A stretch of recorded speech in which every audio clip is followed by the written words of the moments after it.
As I expressed to you before, there are two types of Babylon. There is a political Babylon, and there is an ecclesiastical Babylon. The political Babylon is Revelation the 13th chapter, and it talks about the 7 heads and the 10 horns. The 7 heads are the 7 nations that's going to be the most powerful nations in this world. The 10 horns are 10 more kingdoms, nations, that will be in power, but they will be inferior to the 7. But they're going to join in with the 7. And then the rest of the world will follow all of them. So with the 10 horns and the 10 crowns represents kingship, lordship, authority, power, leaders. That's what it represents. So then it goes on to say, and I saw another beast come up out of the earth, having 2 horns like a lamb. He spoke as a dragon. And he exercised all the power of the first beast, which was before him, who had the deadly wound and did live. So all of this is saying is, basically it's symbolizing falsehood. It's symbolizing somebody that look like God, walk like God, talk like God. They got a form of godliness, but not the power thereof. Basically, it's looking real good on the outside, and you thinking everything is okay, and peace, safety, then sudden destruction. You thinking everything is all right, but all hell is going to break loose. Basically, that's basically what it's saying. 2 horns like a lamb. He spoke as a dragon. He exercised all the power. So exercise means he absorbed all the power of those 7 heads and those 10 horns. He exercised all those powers, the powers of those nations, basically to form this one world, new world order. So that's what that's basically talking about. So the ecclesiastical Babylon is the church, the fallen church, the apostate church, the ones that denounce their faith. You cannot buy, sell, or save unless you denounce your faith, unless you receive my God. Basically, you receive this political system that I set up for you. And that's basically over in the book of Daniel. That's what he was talking about when he said, at all kinds of music, you fall down and you worship me. You worship the image which I have set up. Basically, it was telling you in a metaphorical sense what's about to take place. So, in that time, they had the head of gold, which was Babylon, the chest and arms of silver, which was Medo-Persia, King Darius and King Cyrus. King Nebuchadnezzar was the king of Babylon. The reason why it was gold, because it was the most power. Gold symbolizes power. What's more valuable than gold? The value of gold goes up, the value of a dollar goes down. The value of a dollar goes up, the value of gold goes down.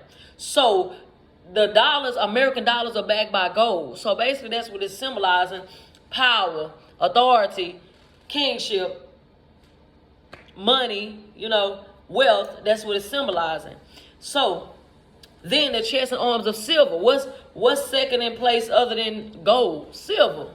Chest and arms of silver, which was meaning they were the second in rank. That's basically what it's saying, the second in rank. King Cyrus and King Darius, they were the kings of Medo-Persia. And then Greece was the belly of bronze, which was King Alexander the Great. He died 323 BC. He left his 4 generals to rule: Lysimachus, Cassander, Bartholomew, and I can't think of the other one. But anyway, he left those generals to rule. Then Rome was the legs, which was part iron, and the toes was part iron and part clay, meaning it was part weakened. And then it was divided into the eastern hemisphere and the western hemisphere. That's when he said, I saw a stone and it smote the image and it fell into little bitty pieces. All this is saying basically is that the kingdoms were divided to the eastern hemisphere and the western hemisphere. That's basically what this is saying. And then when it goes on to talk about in the book of Revelation, back to the book of Revelation, the 13th chapter, he says, and I saw a deadly wound that was healed. The deadly wound that was healed was the spirit of Rome. It was political Babylon. Because in biblical times, Babylon was, all of these nations had failed. Nebuchadnezzar lost his kingdom due to pride. He saw the writing on the wall, many you think of Fossorium, meaning the kingdom that's inferior to you is going to overthrow you because of your pride. So that's basically what it was saying. So now, today in time, the deadly wound that was healed is the spirit of these kingdoms revised. They're binding together. That's where you get the leopard, the lion, all of these, the bear, and all of these. Because if you read the book of Daniel, it talks about the head of gold, which was the lion. You know, it goes on to talk about, and it describes it all in animals, basically ranking. Basically, when he says the deadly wound that was healed, that's what it was talking about. So there are two beasts.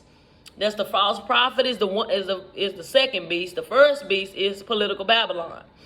Then Revelation the 17th chapter. Revelation the 17th chapter talks about the woman on scarlet colored beast. Basically, it's the spirit of a woman, a femininity, not the spirit of a woman, but it's a femininity, a feminine spirit that is hovering over these nations, that's causing them to sin, that's causing them to do things that they should not do.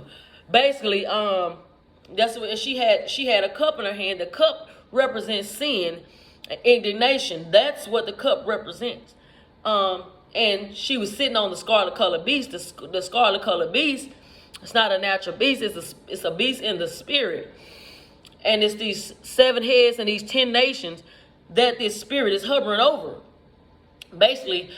And then if you read the Revelation 18th chapter, it talks about political Babylon shall hate the whore and make her desolate.